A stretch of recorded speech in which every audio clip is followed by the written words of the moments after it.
It was the moment no one in Washington ever thought would happen. A country long seen as America's closest ally, most trusted neighbor, and integrated trading partner just pivoted. And not quietly. In a move that stunned the Western world, Canada officially joined BRICS. The bloc, originally made up of Brazil, Russia, India, China, and South Africa, has rapidly transformed into the nucleus of a new economic order, one increasingly hostile to US hegemony. And now, with the addition of Canada, the geopolitical balance may never be the same. To understand the gravity of this seismic shift, we have to take a step back. For decades, Canada and the United States were inseparable economically, politically, and militarily. NAFTA, and later the USMCA, locked both countries into deep trade ties. Their military cooperation through NATO, NORAD, and joint Arctic defense strategies made them appear unshakable. But in 2025, something changed. Or rather, it snapped. The breaking point was Donald Trump's second term. In a move that sent shockwaves through the global economy, the Trump administration imposed sweeping tariffs on Canadian goods, ranging from lumber to electricity to cars. Ottawa was blindsided. The usual back-channel diplomacy didn't work. Meetings turned into shouting matches. And for the first time in a generation, Canadians began questioning whether the so-called special relationship with the US was even worth preserving. What followed was a swift and cold recalibration. Prime Minister MarkCarney, a former governor of the Bank of Canada and the Bank of England, brought a different tone to Canadian leadership. Carney wasn't interested in pleading with Washington. He wasn't interested in playing second fiddle. Instead, he quietly reached out to Beijing, Delhi, and Brasilia. Behind closed doors, Canada began to lay the groundwork for something unthinkable, joining BRICS. While many in the West dismissed the BRICS bloc for years as a loosely organized collection of developing nations with conflicting interests, that perception no longer holds. With new members like Saudi Arabia, Iran, Egypt, and Argentina joining in 2024, BRICS has evolved into a formidable economic alliance with an explicit mission to challenge US dollar dominance, to create an alternative global financial architecture, and to rewrite the rules of global trade. And now, Canada, a G7 country, a NATO member, a key Five Eyes intelligence partner, just flipped the script. The official announcement came during the BRICS Plus summit in Johannesburg. Cameras captured the moment MarkCarney stood beside Chinese President Xi Jinping, Indian Prime Minister Narendra Modi, and Brazilian President Lula da Silva. The symbolism was impossible to ignore. A Western power was embracing the East. And the message was clear: Canada was done waiting for Washington to change. The implications were immediate and enormous. Financial markets reacted with panic. The Canadian dollar surged in BRICS-aligned trading corridors, but plummeted against the US dollar. US media went into overdrive, accusing Carney of betrayal. Conservative pundits demanded trade sanctions. The White House called an emergency press briefing and labeled the move deeply regrettable. But none of it changed the fact that Canada had moved on. So why would Canada, a nation long seen as America's most reliable ally, make such a radical move? The answer lies in a cocktail of betrayal, ambition, and cold economic logic. First, there was betrayal. The 2025 tariff war devastated key sectors of the Canadian economy. Alberta's energy exports were hit with crippling fees. Quebec's aluminum faced new quotas. British Columbia's lumber was virtually shut out of US ports. Then came the border disruptions. Canadian tourists were harassed. Dual citizens were pulled into secondary screening. Trusted traveller programs were revoked without explanation. At a cultural level, the warmth between Canadians and Americans began to evaporate.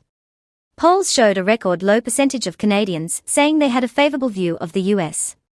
That psychological rupture opened the door for alternatives. Second, there was ambition.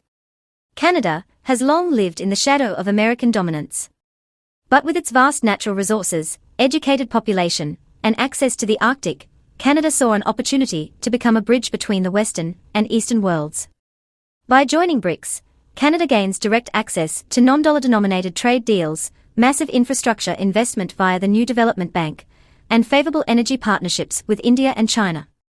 This move wasn't just reactive. It was strategic. And finally, there was the cold economic logic. The BRICS bloc now controls more global GDP by purchasing power parity than the G7. Its members produce the majority of the world's rare earth minerals, dominate global agriculture, and are increasingly settling trade in local currencies rather than the US dollar.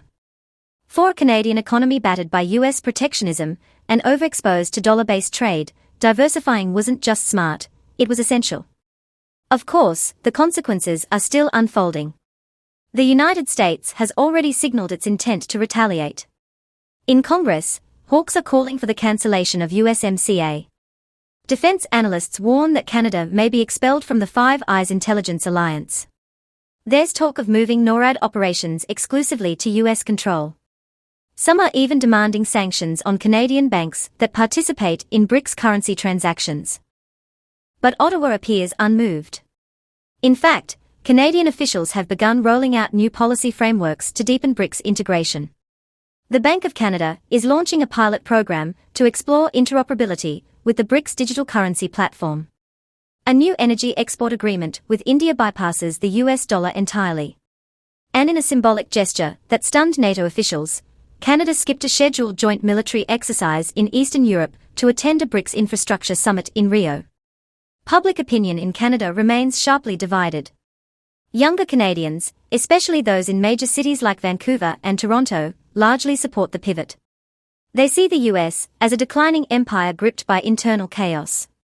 Older Canadians, especially those with ties to American military service or cross-border families, are more skeptical. But the political winds are clear: Canada is not going back. What makes this shift even more powerful is how it inspires other middle powers to reconsider their allegiances. If Canada, a pillar of the Western order, can defect to BRICS, who's next? There are already whispers in South Korea, Australia, even parts of Europe. The world is watching to see whether the US can hold its alliances together. Inside the BRICS bloc, Canada's arrival is being hailed as a legitimizing victory. For years, BRICS leaders complained they were being excluded from global decision-making institutions like the IMF and World Bank. Having a G7 country in their camp boosts their credibility and weakens the West's ability to dismiss them as irrelevant. Meanwhile, China is capitalizing on the optics. Beijing media outlets are playing clips of Carney, and she's shaking hands on loop. State newspapers praise Canada for its courageous independence. And while Chinese officials deny any intent to create a rival to NATO or the G7, the momentum is undeniable. And then there's the elephant in the room, the US dollar. For over 70 years, it has been the foundation of global trade. But with each new BRICS agreement settled in yuan, rupees, reais, or rubles, the dollar's dominance erodes. Canada's entry into this ecosystem adds massive credibility to the idea that the world no longer needs a single reserve currency. If a Western central bank like Canada's begins to reduce its US dollar holdings in favor of BRICS currencies, others may follow. That would have profound implications for US borrowing costs, inflation, and long-term global influence. For Americans watching all this unfold, the reaction is a mixture of disbelief and denial. Some assume Canada will come crawling back. Others say Carney is a traitor. But the reality is far more complex. Canada's move wasn't an act of war, it was an act of survival. Faced with a hostile White House, broken trade deals, and economic coercion, Canada did what nations do when backed into a corner. It found a new path. There's also a bigger question looming: has the age of Western dominance ended? BRICS is not just an economic alliance. It's a political statement. It says the world doesn't need Washington's permission anymore. It says global South nations, and now even Western ones, are charting their own course. It's not that Canada wants to burn bridges with the US. It's that the US burned them first. And now the world has changed.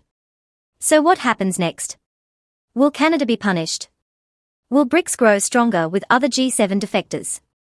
Will the dollar lose its crown? Or will the US finally recognize that treating allies like pawns comes at a price? Whatever the answer, one thing is clear: the old world is gone. A new one is rising. And this time, Canada is not standing behind the United States.